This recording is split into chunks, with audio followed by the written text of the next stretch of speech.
I got mine all done last year and didn't realize that I just needed to do them until this year. Single market. And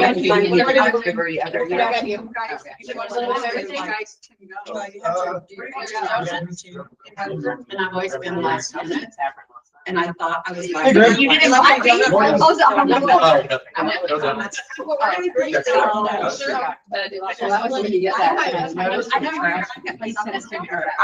it. Yeah, like it's totally different. He took a minute and then he said, I'm just making sure you got this. That makes you think you got like some kind of, you're in trouble or something. The notice from track. Oh, I always send those out so that you make sure and see them, because some people, it goes into their spam. Yeah. And so I just to make sure that everybody knows, that's just would it be easier if I just said? No, it was great. I just don't. It scared you. It scared me for a second. I'm like, what's wrong with my renewal? Hurting. I was just like hurting. And then you told me to come. You didn't go. Yeah. So, well, if it was last Thursday.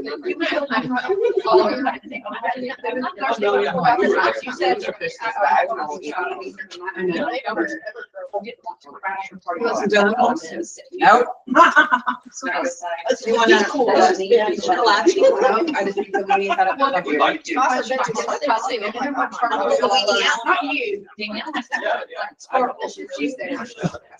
So like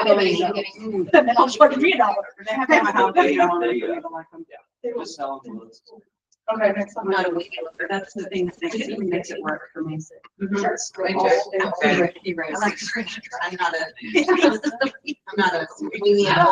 this is servants are. We see the trash. Careful what you say. He knows he's around Brian because he will serve.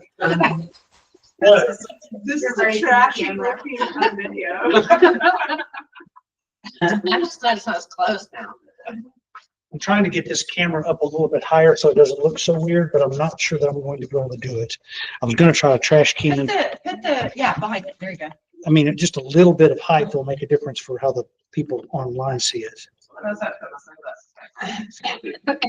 better.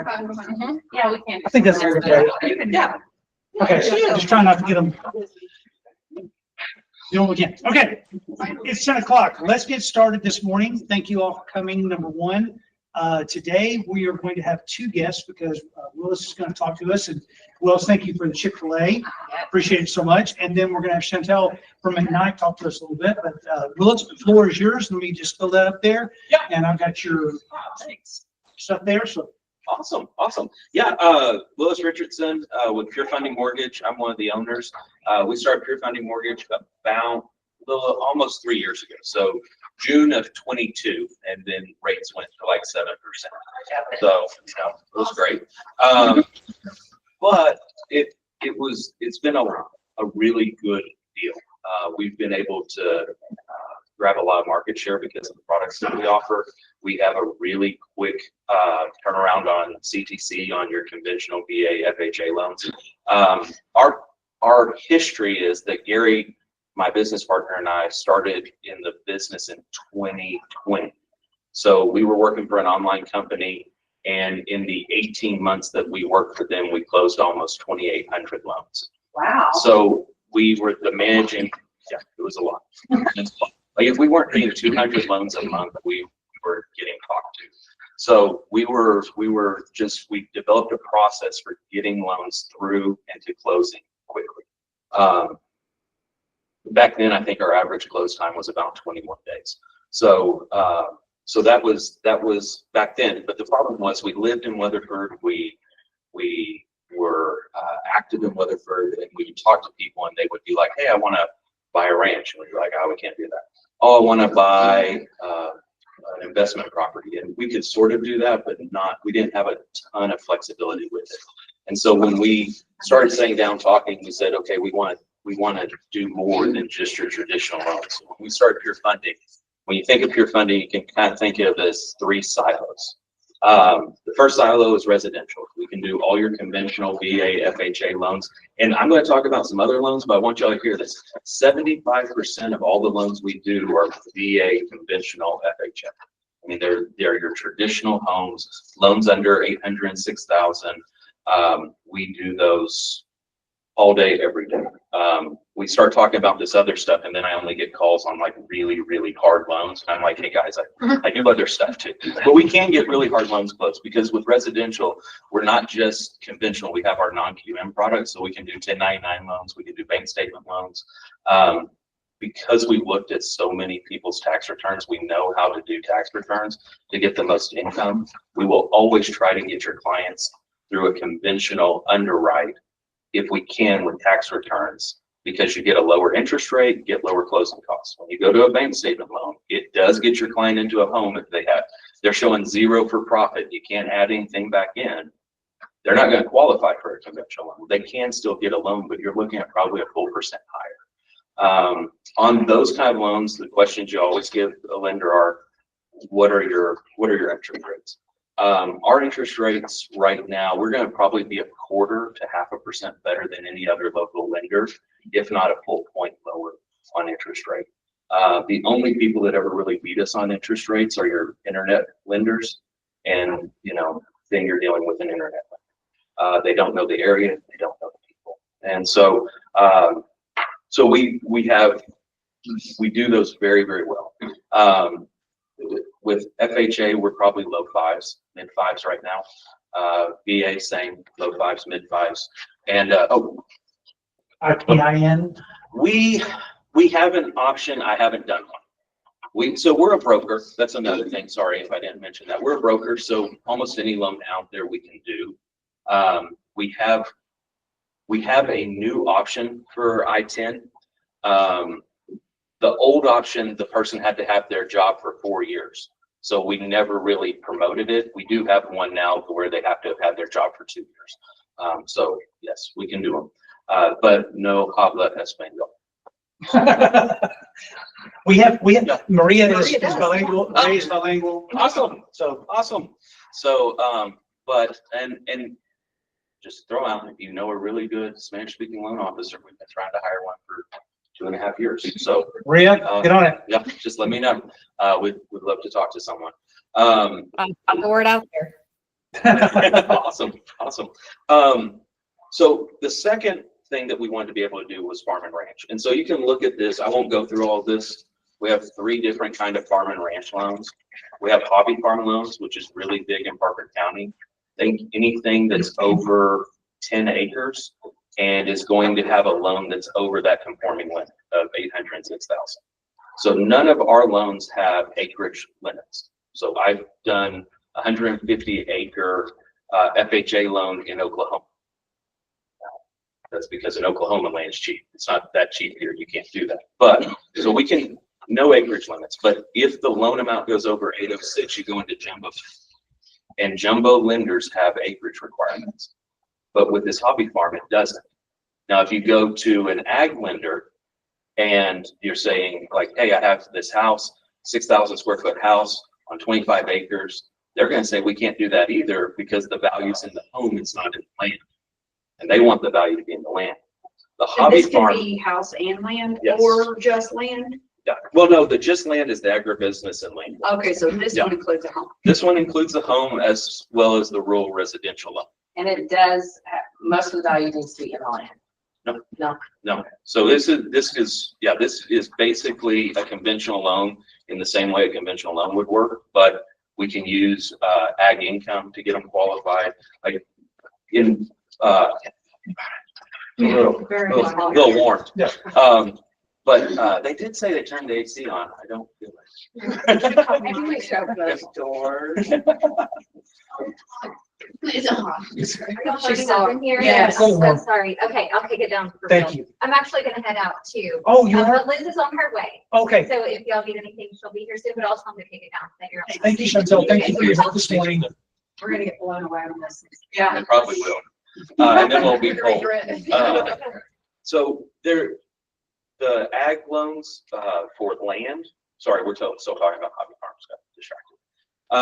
Ag loans for your hobby farms, 5 to 160 acres, all of that's there. We can go over that 2 million loan amount on that, but it's by exceptions.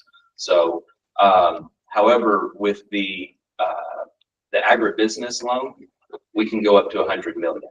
So if somebody really is getting a larger production ranch, specifically here, now we can do vineyards. I'm still looking for my first vineyard. So if you all want to That's fine. go have a buyer buy a vineyard in Fredericksburg or wherever, love to do that. So Yeah. come on, let's go.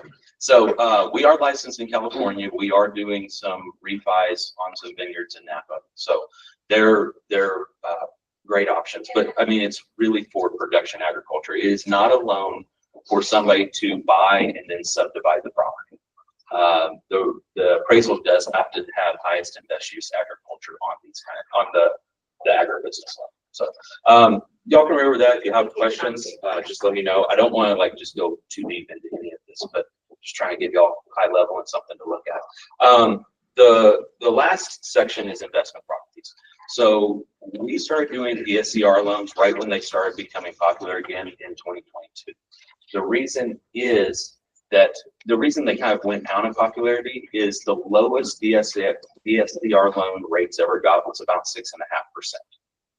So when rates dropped to 3%, no one was looking for a DSCR investment loan. But nowadays they are, because they're still in the sevens. So even though rates have gone up so much, they only went up a smaller proportion. So you can get a rate that's very similar to an investment property loan. And you don't have to look at your income to qualify. So if you're a realtor that wants to buy an investment property and you keep taking your profit down to zero every single year because you don't like paying up and SAM, you can still qualify with a DSCR loan. You can also close them in an LLC. So there's a lot of really neat things to do with these loans. They are different. You typically want to have a prepayment penalty because you'll get a better interest rate. You do have to put a minimum of 20% down. But how a DSCR loan works and what it stands for, I should have said that first, is debt service coverage ratio. So they're making sure that the new debt that you're pulling on to this is going to be covered by the income that that property makes. So if your rent is $2,000 a month and your principal, interest, taxes, and homeowner's insurance is less than $2,000 a month, you're approved. So you also have to have a reserve requirement. Actually, this needs to be updated. Our best rates have a 9-month reserve requirement, which means if your monthly payment is $2,000, you need to have $18,000 in an account at closing. That doesn't mean that that's tied to the loan in any way. It doesn't mean that the day after closing, you can't go and spend the $18,000. They just want to know that before you close, you have some cash reserves in case you have a slow month. So, but these are really, really great loans. We do a bunch of them. The other one, and this is what I'll leave you on, is the fix and flip loans. So fix and flip loans, there is one adjustment to this. I realize the minimum loan amount that's on here is $150,000 now, but it will still go up to 1.5 million. So how this loan works is it's anywhere from 10 to 25% down, and then it covers 100% of your renovation budget up to 50% of the purchase price. Right, a lot of numbers. What that means is if you buy the home for $200,000, you can get up to $100,000 to renovate the home. The entire loan has to stay under 75% of the after renovated value though. So that's where the down payment might be that you need to put more than 10% down because the after renovated value isn't working out. But the reason that's important is you don't want to get into a property where you flip it and then you don't have the ability to lower your price to make it move and you'll lose money. This will protect you or your investor by having that after renovated value of 75%. So it's a really great loan. Neat thing about it is it has to close in an LLC.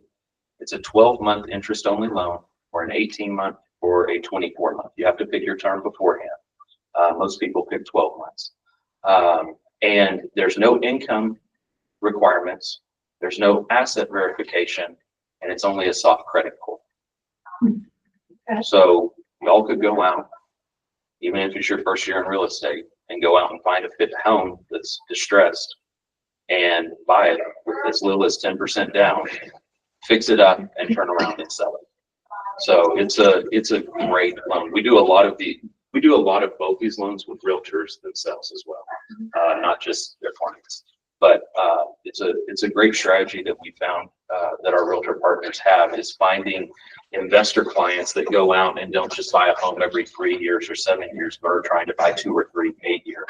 And then on the fix and flip loans, you're helping them on the buy side, and then you're also helping them 6 months later on the sell side. So talking to individuals and letting them know about these products can really increase the amount of loans that you can, or not loans, we close deals. But amount of deals that y'all are getting closed throughout the year. So last but not least, basically, if you're working, I'm working. You can call me anytime, night or day, weekends. Only time I ask you don't call me or text me is Sunday mornings at church. So, but otherwise, we're here to help them. Will you be able to stick around for the meeting? Yeah, Okay, very good. Sorry. So Willis will be here after the meeting. Everybody can talk to Willis about stuff. Thank you very much for breakfast. Thank you for being here with us. We sincerely appreciate you. I don't see any other questions up there on the screen, so let's go ahead and dive in. Okay, so we are fanatical about having fun while we work and do not take ourselves too seriously. We embrace the ethic, work hard, and play hard. We believe that you can have fun while you work and celebrate well when you succeed. We also work hard to keep egos in check and fight pride. Not much of a spin here. I think we all agree with this core value anyway, because we like to have fun. We're talking about some really cool things in the leadership meeting for the town hall coming up at the end of March, which I'll hit on the announcements here in a minute. But I just want everybody to understand, or to think about the terms of why we do what we do and why we choose to be a team. Is because we do enjoy each other's company and we do enjoy having fun. And I know that Wednesdays seem a little probably too structured for you guys sometimes. Right, look at me. But I want to bring relevant information to you guys on Wednesdays. But at the same time, we do want to have fun with it.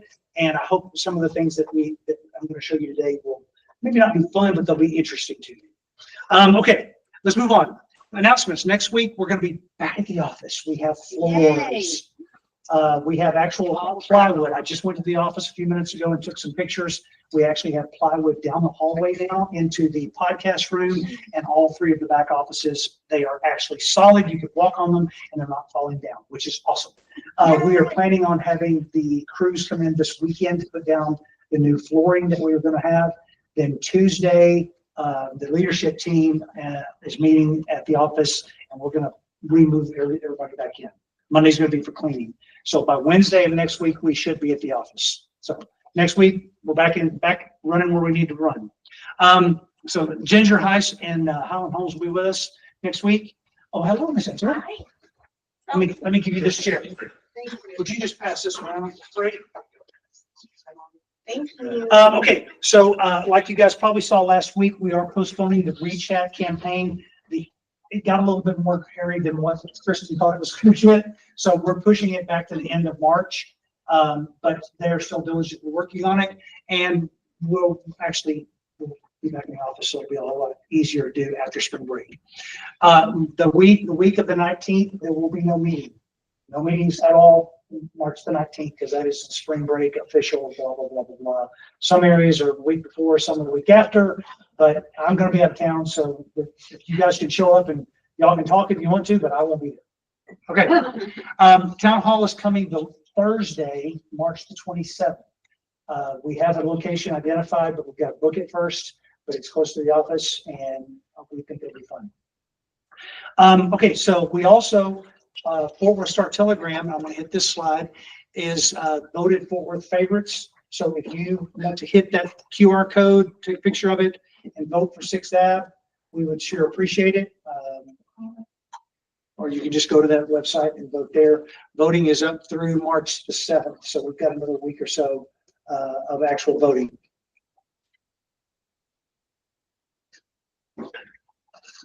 So everybody kind of do the pictures. I tried this already and I couldn't never find it 6th Ave. Where do you look? I'm right there under category real estate, and then real estate company. Okay.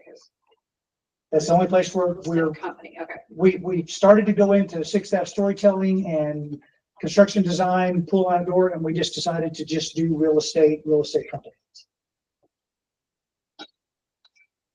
Can you do it more than once? One per day. Oh. Andrew, if you don't reach over there and grab that chicken,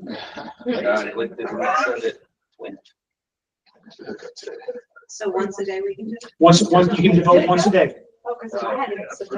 And this will be, my slides go into the brokerage channel afterwards, so you can always go back here and get that.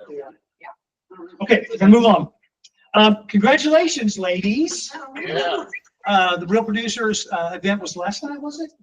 Very good. And so we had 4 of our wonderful agents get the award for Real Producers Top Agent in 2025. Congratulations to all of you. All right, let's get the market. So things are kind of picking up. Y'all seeing it? Feeling it? No? Clarissa's looking at me A blankly. lot of lifting. Okay. I was in a multiple offer situation yesterday Yay, good. on the listing side. On one you just listed or one that's Listed Tuesday, had 3 offers, had 12 showings in 4 days. When you're in comps, where did you price? Okay, so the latest comp that we had closed in December with a pool, just like ours, similar square footage, a little bit more updated. They closed at 430. I priced at 425. I took 435 with an appraisal waiver. Your appraisal waivers, I hear appraisals are coming in. Which house was that? I'm sorry, Which house was that? on Devonshire. Oh, is that the one? Oh, okay. The walkthrough, yeah. Because it was the perfect place. Okay, so new home completions rose 7.6% in January and are up almost 10% from the past year. Home starts and permits were down for the month. Single family starts are up nearly 20%.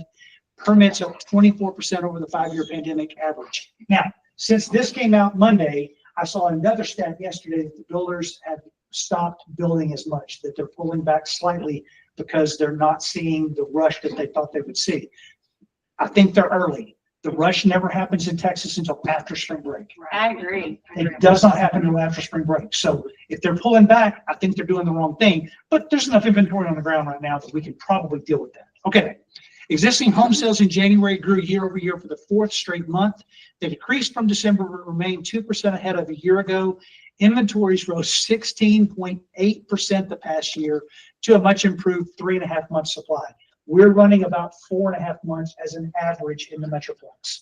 So 5 to 7 months is considered a balanced market. So we're approaching balance, which is not a bad thing for buyers. It gives them opportunity and choice. Buyers are gaining bargaining power. A national real estate database found homes are typically selling for 2% less than asking price. The biggest drop in 2 years, taking 57 days to come under contract, the longest time in 5 years. You need that one? I've got several good ones in this one. I got some good data this week that you guys are not liking. Okay, while they shortened the week on Wall Street, saw the S&P 500 hit a new record high, followed by 3 major indices falling to weekly losses amidst worries of lingering inflation and Fed's pause on rate cuts. We got an unexpected PMI read that had the services sector contracting, and the University of Michigan consumer sentiment showing consumers are worried about possible tariff-driven inflation. That's with Doge, that's with Trump. There's a lot of stuff going on. I'll tell you another story about that later. But the market seemed to view tariffs as more of a bargaining chip than a permanent issue. Corporate earnings growth is up, recession fears have abated, and although the Fed is on pause, their next move will be a cut. The national 30-year fixed mortgage rate dipped again to below where it was a year ago. We'll hit rates in a few minutes. This week, new and pending home sales, home prices, and inflation. January new home sales are expected to come in down a tick for the month. Forecast is also for the January pending home sales index of contracts signed on existing homes to be off a bit. Economists expect moderate price gains to continue in the December S&P Case-Shiller Home Price Index. They also predict prices inflation gauge will hold its current level still above the Fed's 2% target. Here's what happened last week. Federal Reserve, the main date that we're looking at, sorry people online, is that June 18th date. That's the date they were saying. Last week they're saying 51% of the experts think that there will be a cut to 4% in June, 51. This week, y'all can't see it, it's 58.8. So confidence is higher this week than it was last week that there will be a cut in June. Jeez. 4%. No, That's the, They're that's cutting the- it down. that, Oh, I'm like, It's for, they're lying. on that's the me. Fed, that's the Fed number. Oh, okay. Now, we always talk about this. This number is not a direct Yeah. correlation to mortgage rates, but it gives us an indicator of what we can expect from our people that are doing the mortgaging, right? So, here is today's rate watch. This is the rates this morning now. He was talking about a much better rate than what this is. This is the national average, 6.8. And what's your rate today on the Probably- 30-year fix? probably 6.75, 6.625. Okay. Yeah, So, on 30. so he's are we got, buying that down or you, no? Okay. So mortgage rates have points, right? There's never there is a par rate, but it's like 6 points. If you're at 6.625 and 6.75, it'll be like 6.8, sorry, 6.6783 or something like that. So what they always do is they round to the nearest 8, and you either get lender credit or you pay extra for the rate. So that's probably less than 1/10 of a basis point buyout. What is the cost of points right now? Is it, So points are always a percentage of the loan amount. So Right. 1 point's 1%. Depending on the year and what's going on with the market, that 1% buys down a lot or it doesn't buy down very much. right? So right now, the break even between two different loan options is coming in at about 48 months. Last year, it was coming in around 24 months. And the reason is they think people are going to refinance in the next 2 to 3 years. So they're going to price it to where somebody has to have a loan longer for them to pay off the difference between those two options. So that varies all the time. Right now, with about 3 points, so I had somebody ask this morning, like, how low can I buy down? It's like 3 points. You'd probably be 6.125. So on a $600,000 loan, that's $18,000. Percentage point. You don't get a full percentage point. Yeah, Okay. exactly. Yeah. The points that That's they're kind of what talking I was about, asking is like, is it making sense? Or just a whole? a little bit, it makes sense a little bit, just to kind of hedge in case something doesn't come down. Mhm. Because that's very optimistic. What we're suggesting is that we're not gonna have our first rate cuts by the Fed till the end of the year. So like I say, that's 50% of the people, the prognosticators are saying that that's my big word. I like that. Yeah, but it's, Impressive. it does, in some cases, you don't want to do a whole bunch. I'm watching that. Okay, so you guys can't see all this wording, but this is from Ryan, from Tasha's brother.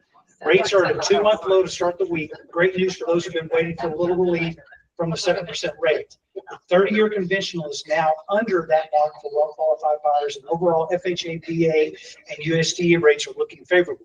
Now's the time to get pre-approved and out shopping to avoid the competition and multiple offers the spring market are sure that you present. We're gonna see it. It's gonna be micro markets, but we're gonna see multiple offers. My little house in South Fort Worth, haven't had one showing in since we dropped the price to 280. What's the zip code? 76133. Yeah. I just took a listing appointment there. I hope that micro I'm so market is glad everywhere it on said the house. Yep, I pretty got much. that word. I hope that's true. Okay, existing home sales stalled last month, but demand is working. This is from NAR. Existing home sales hit the brakes in January. Some of the underlying data suggests that it's still pent up demand in the market. Between December and January, the number of existing home sales dropped almost 5%. According to NAR, inventory also grew during that time to 3.5 months of supply, up from 3 months a year ago. Despite the monthly income decline, existing home sales were off to a better start in 25 compared to 24, rising 2% year over year, even as the home affordability index fell to 64, the lowest level on record, according to the Federal Reserve Bank of Atlanta. Buyers are adapting. Spring may be sleepy, although affordability is strained. Year-over-year increase in sales in January suggests that a fair number of buyers have adapted to the higher mortgage rates. Bottom line, we're likely to see a modest seasonal increase in home buying demand. It'll still be constrained by affordability issues and the persistence of the rate lock-in effect compared to pre-pandemic spring markets. So what that's telling us is the lower price points are more rate sensitive. That's what they're basically saying. In that low 350, under 400, you're going to be more rate sensitive than you are between 4 and 6, straight up. So it's going to be a little bit slower than even we thought, but I'm seeing it pick up personally. I've got buyers out looking, I've got sellers selling. I think it's picking up some. And these are national statistics. Absolutely. Right? So DFW is going to have a little different feel. Well, just like it's a micro market. I mean, compared to the national scene.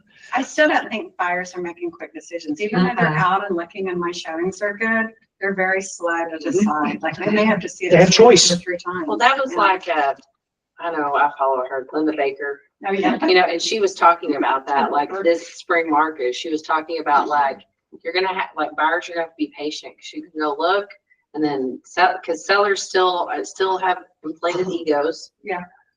And so that they said like buyers are gonna have to be patient and they're gonna be much more methodical, which I mean we saw last year anyway. Absolutely. There's some conditioning going on. Yeah, absolutely. Both sides. Listings are stressful. All listings are just canceled. So. So you're not the lone ranger on that. Everybody has listings canceling. Things are just sitting. It's completely normal in this kind of market. Do not fret. It's just the way it is.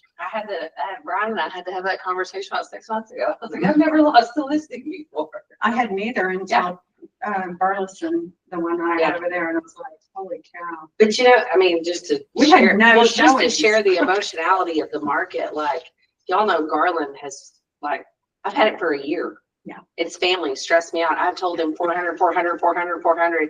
We're at 410 now. So finally yesterday I sent like a very constructive, stern text message like, hey guys, I know you're avoiding things, you're avoiding me. And like but I mean, like they cracked. And I think the wife was finally like I was being a psychologist yesterday because she was like, we're just ignoring it. We thought about it because they overbought because against my advice, they bought because they're older and they didn't want to have to move twice so they could, go from one house to the other and put it on after Christmas last year. And now they're, upping this upward, but it broke yesterday. Cause I was like, all right, well, okay. So this house isn't going to sell for any more than that. Like, we need to be in the, high 300s, whatever. But then we were talking about taking their loan and having it recasted and putting those proceeds in and trying to create a clearer picture of you're paying $5,000 a month for a house right now, but if we can put your proceeds here and recast that loan, it's going to, at least we're relieving the stress. We didn't make the goal, but at least we're in a more positive direction. Because their gas bill in Garland was $300 last month. Okay, so inventory related boost. Rising levels of supply could help spur sales. However, inventory is expected to continue trending higher, potentially giving buyers more choices and negotiating power. While some of that inventory is stale, new listings are up by more than 4% compared to this time last year. National. Again, we're talking national here. All right. If buyers can accept elevated mortgage rates, there are some other factors working in their favor. One, inventory is now at 5 months of supply as more new listings hit the market, suggesting a more balanced market. It's also a sign that weak demand isn't deterring sellers from listing their houses. With more balance comes more negotiating power for buyers. The report finds the typical home is selling for 2% less than the asking price, the biggest discount in 2 years. Homes are also taking 57 days to go under contract, the longest period in 5 years. If the home needs work or is priced too high, it's sitting. That's when a buyer has bargaining power. But updated homes that are priced right, especially those located in desirable neighborhoods with highly rated schools, are selling quickly, sometimes for tens of thousands of dollars over the asking price. It seems like every buyer is looking for the same type of house, which they are. They're looking for the perfect home. Okay. This is something I felt was really interesting because of who we are as 6th Ave. Authenticity isn't the key to Gen Z hearts and minds. Brands should focus on impact and resonance rather than authenticity when targeting Gen Z, writes Reed Lippman, a global director of Ogilvy Consulting.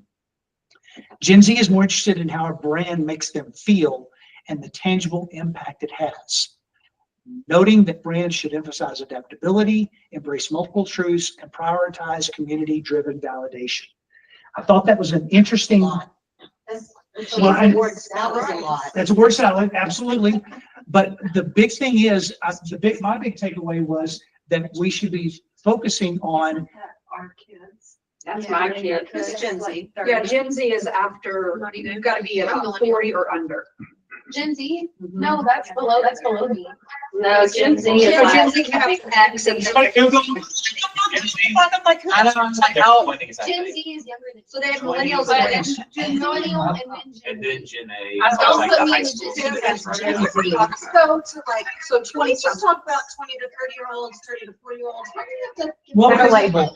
it's just a label. Wow. So first. It's profiling, and profiling is wrong. Yeah, Profile. 1997 to 2012.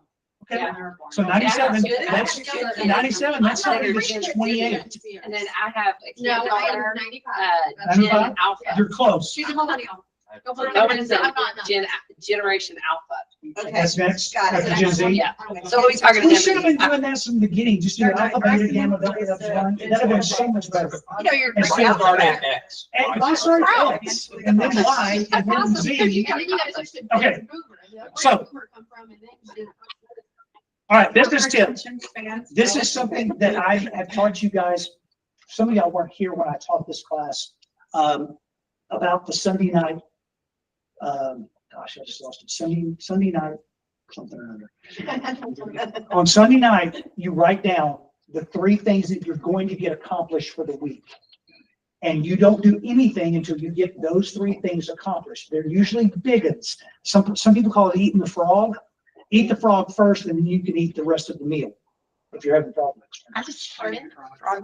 So start each day by writing down your top 3 priorities, make them the 3 things that best align with your goals so they will have the most impact. So it's the same thing as people talk about that professor in college that brings in and puts the big rocks in the bowl. He says, is this full? Yeah, and then we're gonna put smaller rocks and then pebbles and then water. So it's the same thing. If you got something big on your agenda, knock it out first. Get the bad stuff done so you can enjoy the rest of the stuff that you need to do. Business tip. Realtor.com noted falling prices, rising new listings and inventory, and homes spending more time on the market than a year ago. Duh. This gives buyers more time to find the right home, perhaps at a reduced price. When you are out with buyers and you're looking at homes and you see homes been on the market 65 days and they haven't dropped the price, they're right. I'm sorry, make them an offer. If they don't have, especially if they wanted a contract and kick back on the market, they are ripe for the pickings. But they're kick out. Kickouts are awesome opportunities. Yeah. They're awesome I think they're just opportunities. sitting there waiting for another offer. Yeah, they are. That's how I get a They're lot of motivated buyers. sellers. Absolutely. You should be looking at kickouts when you do searches. You should be looking at kickouts because basically what that's telling you is the first buyer has a contingency. They've got a house to sell and it's sitting. And you walk in there, give them a decent offer, but make it a quick close where your buyer can get in there. They'll kick them out. You can win on those situations. Okay, moving on.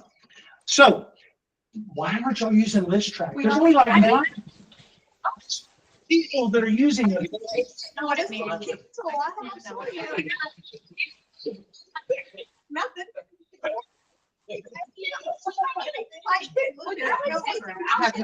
Okay, so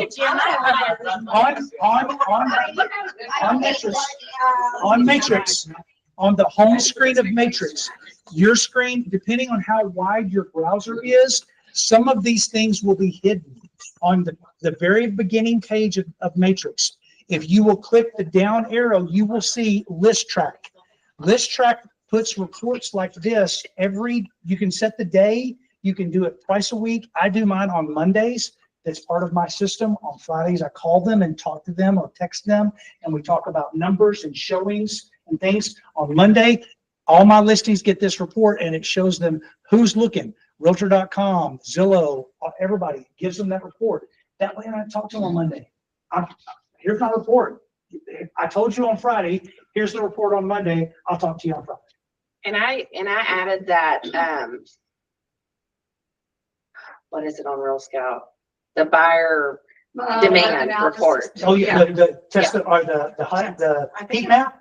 Yes. The heat map is a I great started thing to look adding at. that to all of this on Monday. I mean, they're getting. Yeah. I mean, I try to hit them from every facet. Absolutely. Showings, Showing time, what's broker going on bank. on the internet, Go to- you know, all that. So they're seeing the physical, the online, everything. Yeah, if y'all want to stick around after the meeting, I'll show you my Google Doc and how I'm doing it for my people I'm doing it every 2 weeks now. Can you just send us the template? But I'm also gonna stick around to set it all up. I'm just saying, you know, if you really It's want not a template. just share the love. It's just a word, it's a Google Doc. Did you see how exasperated he was with me? I'm sticking around. I need to see it now. Okay, I'll show you after the meeting. All right. So, I have been in conversations with multiple people. I've put a couple houses in the market the last 2 weeks, on the market, under contract, and as a buyer and as a listing agent. No, I'm not. I'm telling you a problem that I see in the market. People do not understand 12A of the contract. They do not understand 5A and B of the listing agreement. Not at all. Everybody is sending me a contract with 12A that's got 3%, and then at the bottom of page 10, I'm seeing 3%. Well, maybe they want 6. And that's exactly the question I have to text everybody and say, is your buyer asking for 3% along with your compensation? No, that's not what I meant. Well, then maybe you need to go back and look at what this actually says. I think, So the flow chart, shouldn't we just attach this to I the think so. transaction? And deck? make them I send this when an agent sends me something that on the deals I have in my listing, I sent them a link to the flow chart and said, this is what you need to be looking at. Because it breaks it down. If you're going to use paragraph 12, then you don't need a 2402. It's there. You're asking for the owner to pay your compensation. If there's nothing in paragraph 12 and you drop to the bottom of page 10, I need a 2402. I put the instructions on what they need to do specifically based on this flow chart in my website, because I can put whatever I want in my website. You put on transaction And list too. I put it negotiable, and I tell them exactly what they need to do. And then everybody that shows gets the link to the website. And I'm like, if they say, what's BAC, blah, blah, blah, it's on the website. Just go to that. It'll give you complete instructions. But I wasn't sure if we could put that on the transaction desk. Well, in the MLS. On transaction desk, can you put how you want them to submit their instructions? Yeah. You can say this is a broker to broker transaction, or you can say this is a seller to broker. Has anyone transaction. even had a transaction yet where the other way is filled out? Like, this is so stupid. Yeah.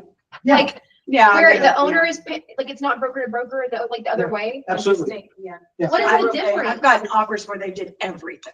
Yeah. I'm like, No, I'm saying like, that's actually like, okay, we'll go through it, not my Well, error. it just gives, so like this week while I had my listing, one of the agents that's showing said, is the seller offering BAC?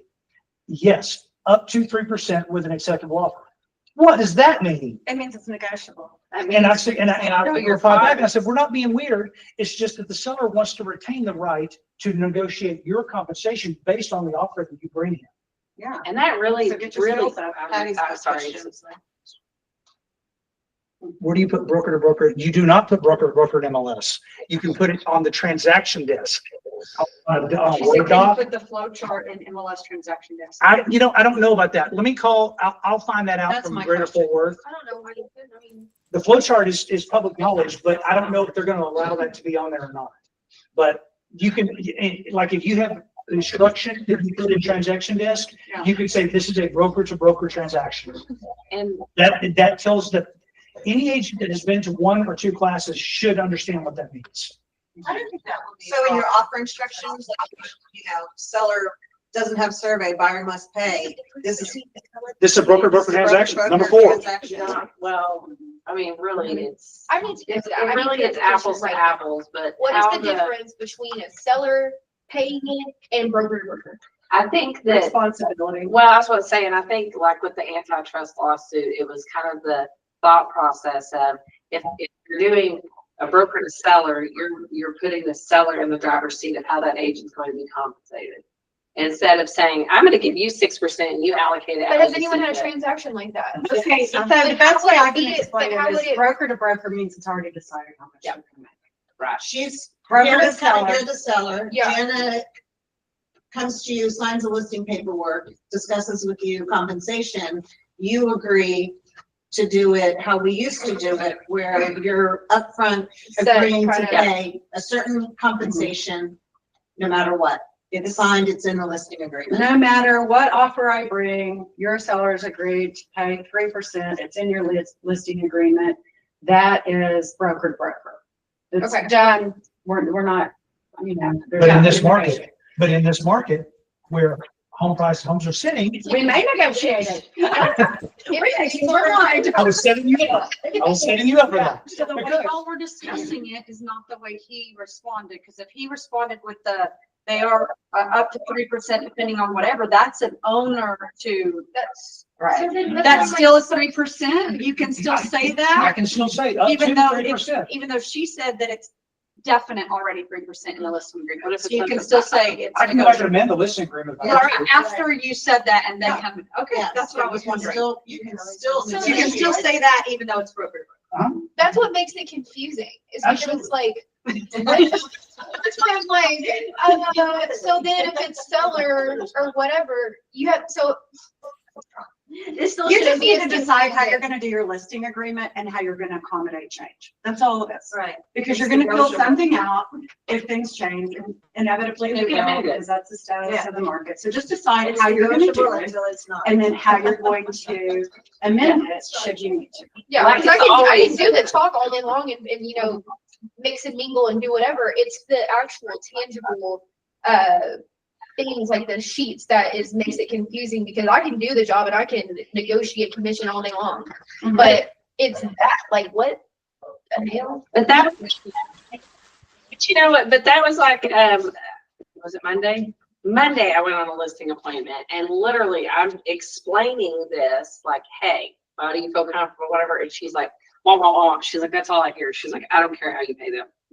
And she was like, talk to my Take husband care or of whatever. me. She was like, Just- take care of it. She was like, I don't care. Do what's Right. right for me. Take care of Okay, me. but I don't And because we have all been conditioned to that forever, since we've had contracts in Texas, that the seller is going to pay me and that I'm going to share. Most people are doing it that way. So then Yeah. what would your answer be whenever she says, I don't care, do whatever you think is best for me to be able to sell my property? What is your answer? Well, I'm Because gonna be a little bit gonna say- honest, because Yeah, tell her me what new you think. husband used to be on the broker lawyer committee for track, so I'm a little bit like, I don't know what that means. But, I would probably say, I mean, if she says you allocate that, I would probably just do broker to broker, Yeah, because she doesn't care. so I mean, she's looking at net sheets and. she's not talking about splits. You weren't talking about splits. You'd already come up with your percentage. Right. So you already knew how much you were making, but did you tell her, I think you should pay the buyer's agent? I told her, I think you should always extend a buyer's compensation contingent upon what offer you get. yeah, I because mean, really, I mean, Yeah. because it's always been that way anyways. Right. And, And it's always been that way. Right, It's in like- that it's- case, change the paper. That's what I'm saying. Exactly. It's hard to, it's like, because in my brain, in my psychology has always been like, I'm just doing things like how I've always been. I'm not getting Right. wrapped up in it is. But then when you actually get into the thick of it, you're like, should I be like, so you go back and forth with like, am I doing a disservice because you conflict with yourself? And then this makes it more complicated. So I'm just. I understand, and everybody's in the same boat. Well, We're all fighting through it. But the point of the lawsuit, the point of the settlement was that we should keep everyone's best interest in mind and choice. That's the bottom line. Did somebody, Ashley, go ahead. You have a question? You're muted, Ashley.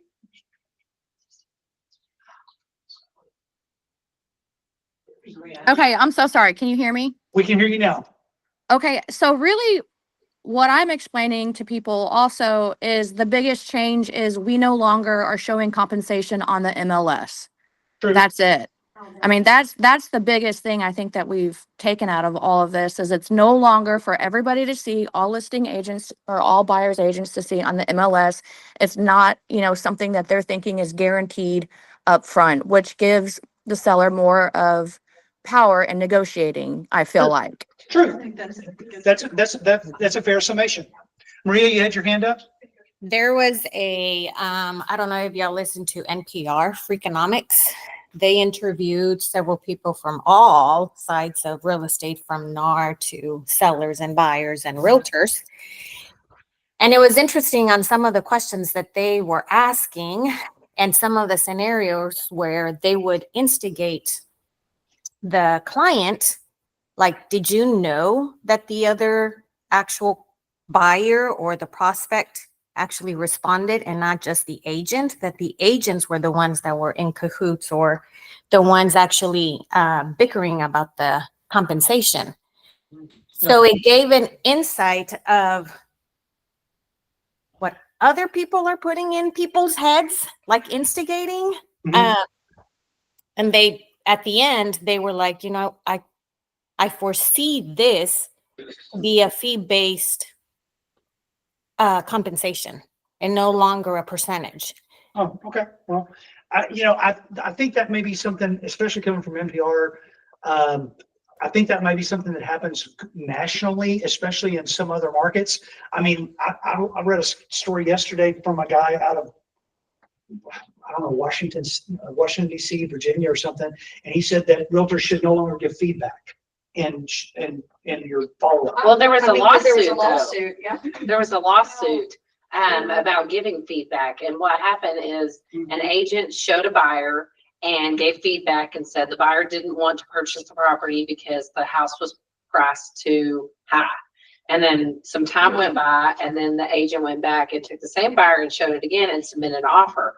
Well, basically, the seller knew that that particular buyer came back and made the negotiations very tough and wouldn't give and blah, blah, blah, and all that. So the buyer ended up suing the agent because they said they didn't get the deal that they should have gotten because of their feedback.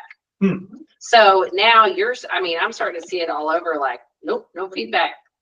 Because people don't, because you put it in writing, you know, your buyer's opinion, and Yeah. I mean, I think there's validity to both sides. So I just just, call the agents and talk to them. yeah, Or just put it- put generic. Yeah. I didn't have to say in the neighborhood. I never fill out the, is it priced too high? Yeah. Are you bringing an Yeah. offer or whatever? Text it. I just put something generic in there, like, you know, they liked the layout and Yeah, I haven't made any decisions. I was about to yet or say, I something. always try to start with a positive. You know, like, hey, they loved this, and then give a negative, Mhm. or the reason why, because I don't know, I think I learned that in college and psychology, like give a positive and then give a negative. Sandwich. Like, I'm actually, it just didn't work. Yeah, exactly. So Okay, haven't made a decision. So there's a couple things I want to hit before we get done, and we're almost out of time. NAR is offering the PSA. If you, that is the pricing strategy analyst. I have that designation. That class really helped me to really refine my CMA process that I do. I highly recommend being a PSA. It's a good class. What is it? 6 hours? I'm sorry. How do you go about this? The link will be in my slides in follow-up in Slack. But you'll just need to click. I'll actually change the slide and put an arrow, click this, but that'll take you in there. Also, today only, the CE shop is offering 40% off on CE. So if your license is coming up in the next 2 years, Everyone. I see what you did there. yeah. Do it. If your license is coming up in the next couple of months and you need some CE, there's this. We also have a link on the backside for Licensed Classroom. Licensed Classroom looks exactly like the CE shop, except the prices are like 1/3. And we have a discount 6th at homes. And On that, that's, what's the other one? That's on Licensed Classroom. It's on the backside. Go under the new backside and look under the quick links, and it'll say need CE, Licensed Classroom. Here's the code. It's on every Monday night's email too, Jim. I read that. I've read it too, but did I retain it? No, I'm glad that you said it. because it wasn't applicable till now. Okay. Okay, so, Got us, don't worry. yeah, okay, so we are going to take 5 minutes to do wins, mistakes, lessons, and shout outs. We've already done some, and Jimmy couldn't be here today, so he asked me to do that. So I'm going to be quiet now, and I'm going to say, do you have a win that you want to share? Please keep it short, because we literally have like 7 minutes. Win, a mistake, a lesson, or a shout out to somebody else. Come on. Ashley? All right, Jana, you're up. Obviously, I want to do a shout out to Janice Seal. I had a listing and it was on the market a little bit longer than what my sellers would have liked it to be on the market for.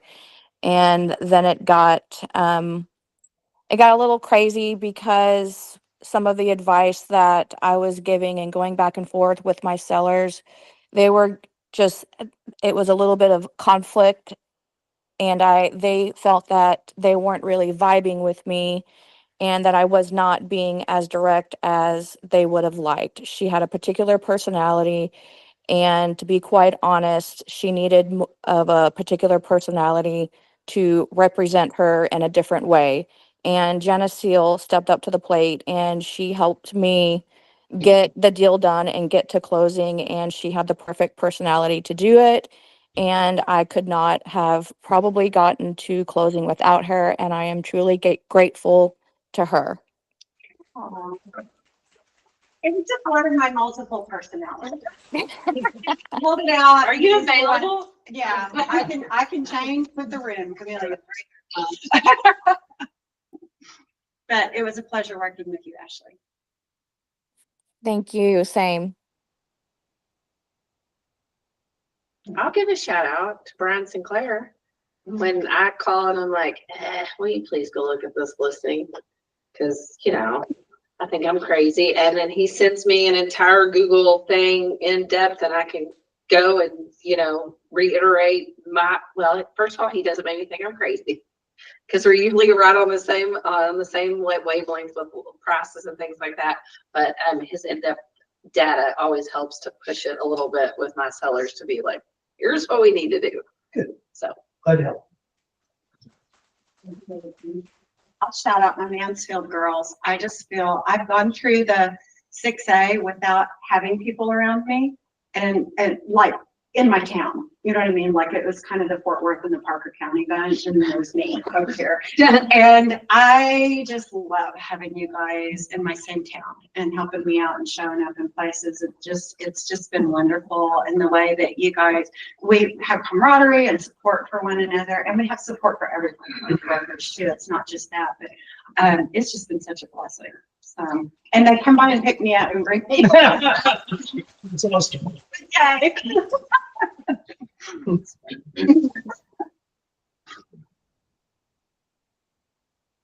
anybody else?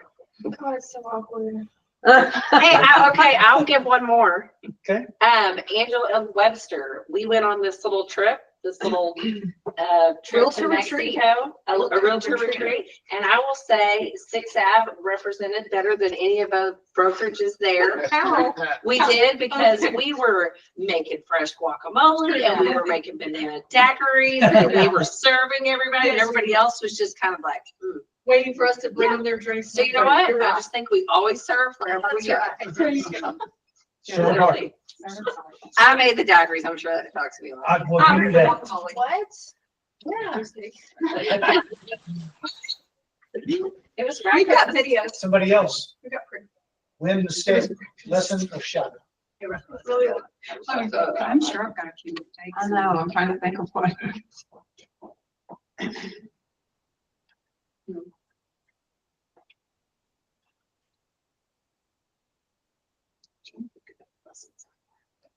What mistakes was it? I was gonna say, do I really want to be a list of other mistakes? We share our mistakes pretty much in real time on Slack. Yeah. Really. We learn something new. Well, I'll let everybody off the hook then. I'll let y'all do that.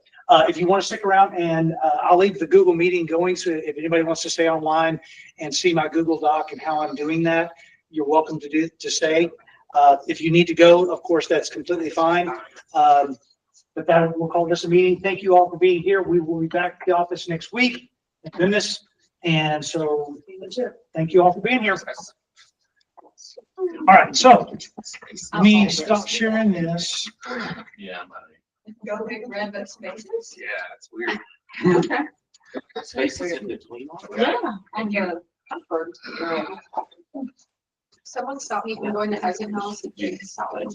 I'm gonna stop me. I want to go. I have a gift certificate. So I have to go. We go right now. Just. I should cancel. It's okay. They just like It's my driver today. I could be. Okay. Okay. I gotta go.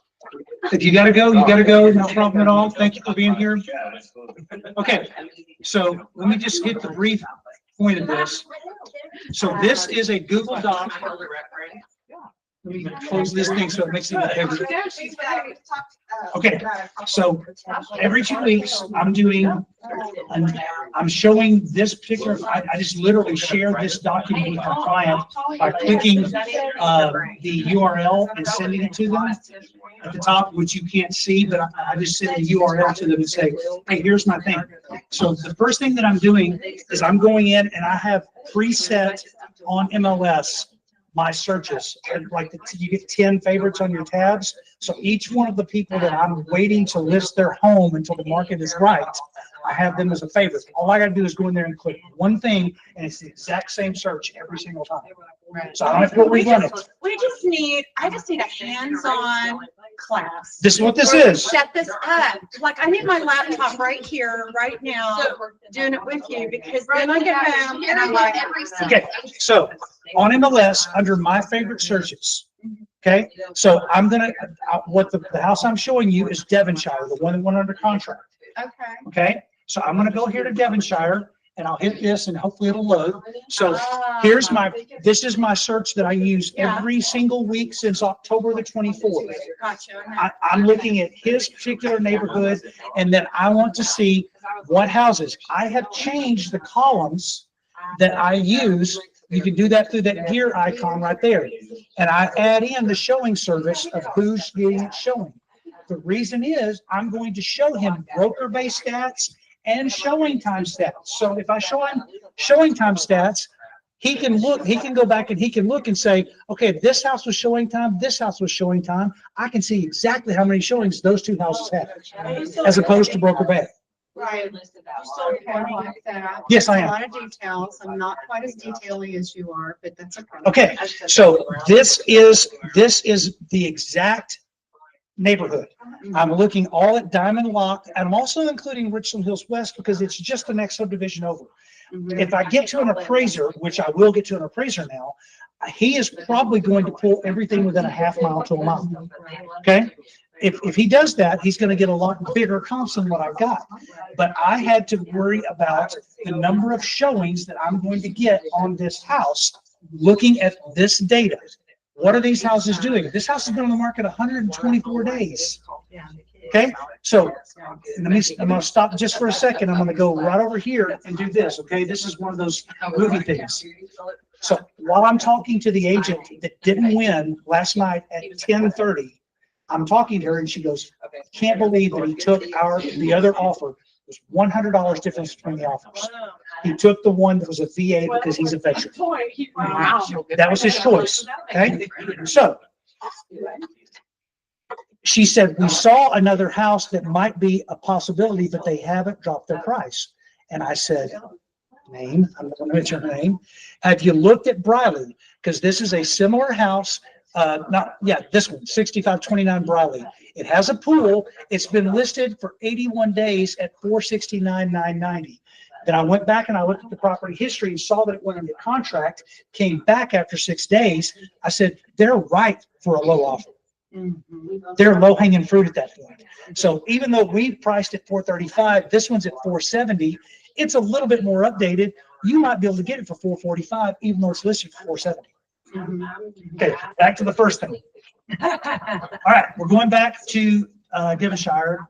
6436, this tab. Okay, so what I've shown him is here's the showing service. Here's the actives, the closed, the addresses, and then I'm going to show him that when I started the very first time, I went 30 days.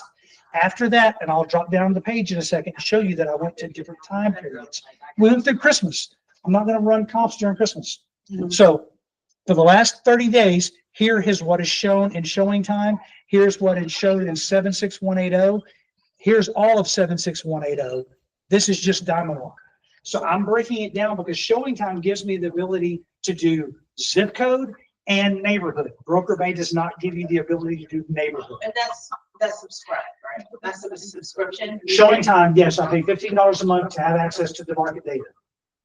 Okay, so I'm just going to drop down and I'm not going to hit all these because I want to go right to the last one. This because is one report or this is lots of reports? This is one page, one Google Doc that just goes continuously. You keep adding based on. So like, here's I February got you. 14th. Data. Yeah. Here's 14 days of data because I'm doing every 2 weeks. Here's 14 days of data. And then look at this house on Briley. Now this is when it was on the market for 68 days or whatever. Let me drop down. So this is what my quote unquote template looks like.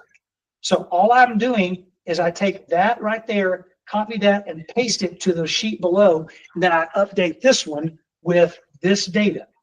This is the data, and I showed it in the heat map. This is from Real Scout, the heat map. All I'm doing is I'm showing him all these houses, and then the last 14 days in 76180. Look at right here in Diamond Lock, no showings in 14 days between 375 and 450 between January the 31st and February the 13th. However, in 76180, there were houses showing. Okay, so then I can look at this data here. This is Broker Bay and say most of these houses are Broker Bay. There's 1, 2, 3, 4 of them that are Broker Bay. Only one is right here on showing time. This person's been on the market. That's that same house that I told the agent to go make an offer on. They're just sitting there. They're not dropping their price. Then you know what you do? Then you go back into MLS, do a search on the agent, see how many closings they've done.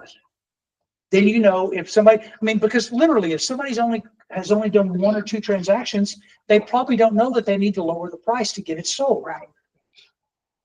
Depending on who the person is with, they may not have any broker supervision to say, have you dropped the price? Why is my house not selling? Have you thought about dropping the price?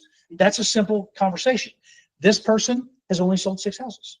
So there you go. So that's why they're still sitting at 470, or the seller has made a demand. We're staying at 470 no matter what. Mm-hmm. But they were under contract. Now they're not under contract. That's the perfect time to go and make an offer. Mm-hmm. Okay. So all this data, I keep this. Now I can show you all the ones here. I'll just turn my computer around. You could just email that to me. So I keep them, I'll take them under a tab, and I call it clients. And these are 1, 2, 3, 4, 5, 6, 7, 8, 9, 10, 11 of those that I'm running every 2 weeks. He's that guy that has 47. No, I don't. No, I don't. When you see, I keep like 7 things open here, like contacts, Slack, my Google Keep, simple calendar and contacts. I keep that there. But when it comes to actual things that are open, I usually keep 3 things open at a time. Okay. Now, Maria Gonzalez, she'll have like 150. Easy. Yes, ma'am. Hey, come online. Hey, Brian, you did this for me. Sorry, it's kind of echoing here. You did this for me also. There was one thing, and I was waiting for you to hit on it, a trick that when you paste it, you have to paste it like in front of or behind, or there was some trick that you also mentioned that you were like, be sure to do this or else it's going to get all wonky. So just for Jana.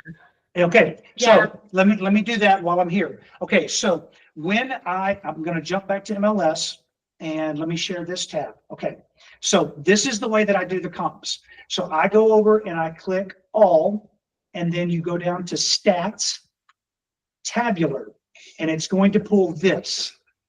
Now, all I'm going to do is if I was going to do my CMAs, this is where I go do my CMA stuff because there's everything I need to know.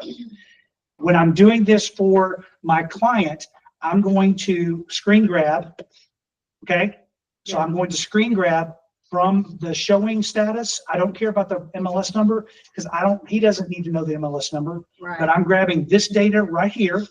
I'm copying it, and then I'm jumping over to his sheet. Which is a Google sheet, not an Excel sheet. It's a Google Doc. Google Doc. Excel is a spreadsheet. This is like Microsoft Word. Okay. But I use Google Doc because it's online and it's easily shareable. Okay, so now, well, I'll let Dana catch up. Might be here a little while. Okay, so then I go behind the comps, right click, paste, and it shows up like this. Okay. It immediately goes to the left-hand column because that's the way all documents do. It puts everything to the left. If you hover over this thing right here, click it one time, see that one right there? It says in front of text, click that one time, now I can move where I want it. Okay. That's what Patty was talking about. Okay. So now I can take this and I can make it a little bit smaller because he can zoom in if he wants to and make it like this. And then I go to showing time, do the exact same thing, put it in front of the text, and then put those, make them fit in the holes of what I've got there. And then if I've got something, now like on this particular one, let me back up a little bit to January 31st. Yes. Once a month, I will go pull Zillow's estimates and the RPR value. Once a month, I will go and do both of those things so that, look, this is where I am recording this, Patty. Yes, this estimate value is here, the RPR, and I do that one time a month at the end of the month. 2 weeks out, Zillow is, okay, I could show you what Zillow did because they had our house, I don't even remember what it was. I can go look if you really want to know. But Zillow had us at his estimate before we went on the market. As soon as we went on the market, their estimate went $7,000 below where I was. Well, they'll also They're leave it leaving. off. Like Huh? you just can't even get those estimates. Yeah, they because it's disappear not on the too. market. It's underneath there. Mm. Let me show you. Let me show you. Show Let me show you. us. Share this tab. Hang on. So Zillow. Lead us, Your Excellency. What? What'd I do? So smart. I just did. Okay, That was so- excellency. So then when you're on the market with somebody, once you're on the market, I would go into Zillow and I would go to, you have to sign in as the realtor, and then you go to Agent Hub, and then you can go to your listings, but I'm always signed into Zillow, but you have this activity right here where I can see the listing track, the activity on Zillow. So I'll copy that box, copy that and put that in that sheet as well. If once we're on the market and we're not Oh, selling. this is how many saves. Okay. Save. Well, it tells me views and saves. Okay. It tells me how hot the property is. I might also pull Real Scout, and I might also use the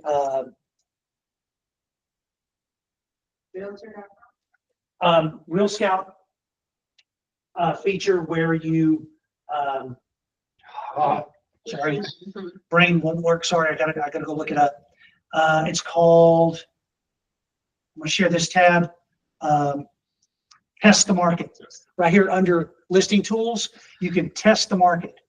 And so this is really cool. If you type in 6436. Is this in Real Scout? This is in Real Scout, yes. No, I Real need Girl Scout. Scout training. I use this one. I like So this one. 424,900 is where I priced it. Generate the preview. It tells me it's going to give me some data in just a second. It's pulling data from their stuff. And so what I told him was 424 is our perfect price. If we price at 445, we lose 5% of the market. If we price at 403, we only gain 2. Which is not enough to worry about. It's not enough to worry They're about. still shopping for it anyway. Yeah. But at 424, breakpoints, remember this word, breakpoints. Breakpoints are what mortgage buyers go get approved for.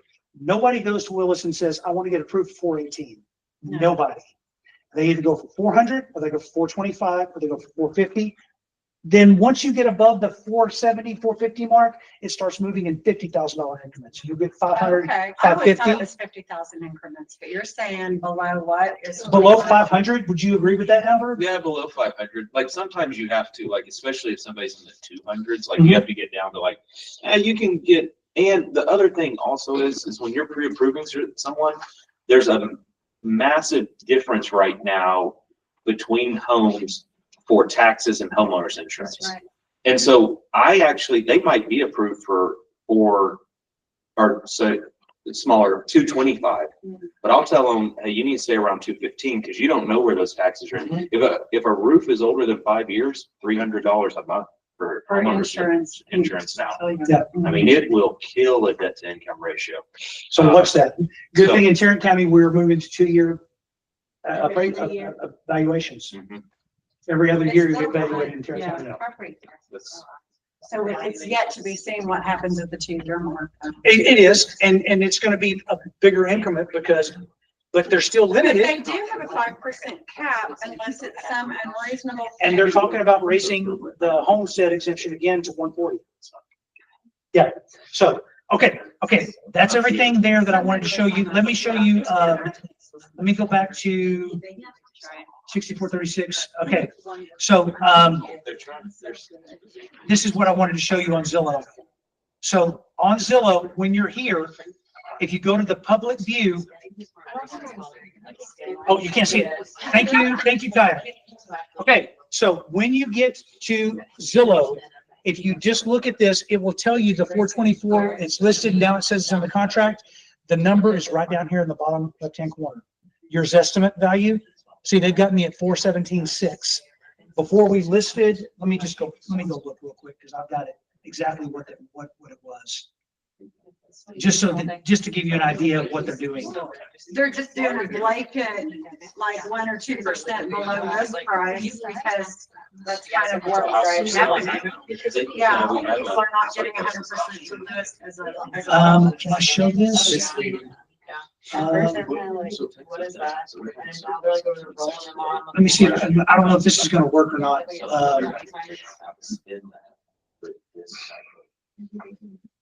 This TV is a little bit wonkier than what I'm used to, so bear with me.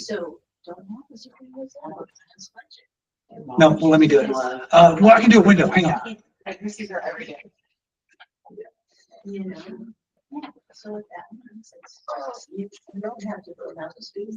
You can split the screen if you want. Then you don't have to do that. Or your chicken or does down there. Chicken. Okay, so Just biscuits. Oh, yeah. it's not showing it. Oh, no, there's lots of chickens in that. Sure. Y'all know I- it's on this one. I- Just the I one wanna side. those Have no chickens. Okay, let me do something else. Do this. Give me a second.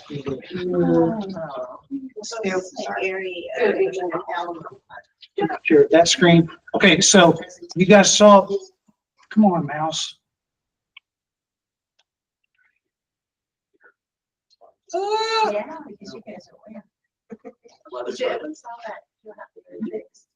think last time I talked to him, you guys are selling. Okay, so they, on Zillow's website, okay, now I'm back. Okay, I'm back. This was pre-listing. This was October. They had us at 432.9. Now we're at 417 because I listed at 424. So Zestimate don't mean hell beans for everyone, just so y'all know that.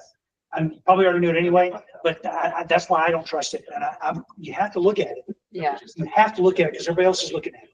But it doesn't mean anything. You can tell your people, and it proves such a great point when you're sitting in a listing appointment and you say, well, Zillow has your value at 432, but as soon as we list this property at 424, it's going to go down to about 415. And they're like, how do you know that? That's what Zillow does. That's what they're trying to do. All they're trying to do is capture a buyer lead. And you're putting that number in that little Google Doc what you share so they can see, because you're pulling it every time, so they can see. Every once a month I pull the Zestimate and the RPR value. Patty said Zillow isn't accurate. Ha, ha, ha. How does RPR get there? Oh, it showed it at The RPR 432.9 and then is it dropped it to so 417. good. This was in October. RPR, okay. And That's the old pics? or Yeah, the new pics? that's the old pics when he bought the property. And with the old pics, like 432.9 with all the updates. So I don't know where RPR is there. And the market. No, but it also depends on how many stars their confidence is of. If the stars are like 1 or 2, then no. But if it's a 5-star or 4-star confidence level on RPR, the pricing, it is like spot on. I love RPR. It's like my favorite tool. RPR is a very, very good tool. It has the ability to adjust, which is huge, but you need to learn how to adjust. Yeah, I need a and class you can- on it. I can get myself in such a tizzy with all those adjustments. I'm like, I really don't like to adjust because I'm like, wait, you took off 30 grand? Okay, so it's not here yet. So I hate telling y'all when something's coming. One Home has released a new CMA that they just unleashed in Austin. And they're tested, that's the first market in the United States to get it. And it works just like RPR. At the top of the page, you can put in a bedroom is worth $5,000 in this neighborhood. And it'll do all the computations for you. So like you pull your comps and you've got a 5 and a 3 and a 4 and you're a 3, well, the 5 gets $10,000 automatically. So it does all the adjustments for you. But that's coming, hopefully this summer. And we're still waiting for Will Scout and Reach Out to join. I've been using the same adjustments for like 10 years. I've updated it maybe once or twice. It doesn't really change that much in an appraiser's eye. It doesn't change much in an appraiser's eye. And if you can show them your adjustments and why you did those, a lot of times you're doing their work for them and they'll just accept it. I do. I absolutely send the CMA, the survey, the seller's disclosure, anything I can about the city or the community or special niches and stuff. And they always say, Do you have a list of adjustments that you have? What, who do you send this to? I mean, I haven't memorized, but I can tell you what they are. Like 4,000 per bedroom, 2,000 per half bath, 4,000 per bathroom, usually 45 to 48 on square footage, depending on price point. And if it's luxury, I can go even higher than that. Pools, usually 25 unless it's a dive, and then it's like 15. And the most would be 30, 35, depending on what the neighborhoods. You can look at the neighborhood and see what's sold for a pool and what hasn't. And Until you get to luxury, and then it goes up for luxury because they have luxury pools. But What do you do for garages? oh, I do usually in a lower price neighborhood, like 7,500 for a third car. 10,000 on a high end or luxury, like, oh, it's got a closet. this is the sheet that I share with the appraisers. This is my adjustments. Remember house? If I You make one of those for a house. I make one of those every time I do a listing presentation. That one's tough. I know. Because I pull the comps, of what has sold, and I do all the adjustments, and then I go through, make all of my notes here, and then I come down to, this is what the average for the active is, this is what the average for the sold is, here's a price per square foot. If we price this house at $395, we'd have got $161. This was when we were talking about listing it in October. As the market progressed and as time went on, that's when I started looking at more data, and I said, okay, you need to be at 424. He wanted 429, I wanted 419, so we settled on 424, and then we took 435 at the beginning. Nice. So is this, do you have a formula in the back that is Excel? Yes, it is an Excel file. This So do you particular, have your adjustments automatically put in? no, I do not, because it depends. I agree with Jana on bedrooms. I usually allot $5,000 for a bedroom in most cases till you get to smaller homes, like, 300, low 300s, upper 200s. Then you're talking about $4,000 a bedroom. Bathrooms, $2,000 for a half bath, sometimes $3,000 for a full bath adjustment. Garages is about $7,500 for a third car garage until you get into the $400,000 or $500,000, which most houses are, and then sometimes you can get $10,000 for a garage. Corner lot, good much. Then, but you have to figure, like, if it's a corner lot and it's a third of an acre versus an interior lot that is 0.17, then there's some value there. But backs up to the green belt. Well, I had an appraiser tell me one time, yeah, I'm glad that it backs up to a green belt. Show me a comp where I can pull the numbers out and tell what that green belt view is worth. I can't. Okay, well. What about a golf course? Absolutely. Same thing or No, golf course is a little different. You usually will have some comps on a golf course, or can go to a golf course and get a comp within 3 months. So, but it's guys, I've told you this before. Pricing and listing is an art, but it also is a science. There is a way to do it where you can combine the art and the science together and make this work. So, okay, I'm going to call it. Anybody have any more questions before I turn this off? And there's also emotions in listings. Excuse me? Emotions. Oh, absolutely. I Absolutely. think it's 60% emotions. Thank you for joining us. Thank you for sticking around. I'll get the recording up later this afternoon. Not fearless. Not fearless. Thank you. Bye. So, you know. Stop. So good. Oh. Okay. She wants to be a big sister so bad, like that's just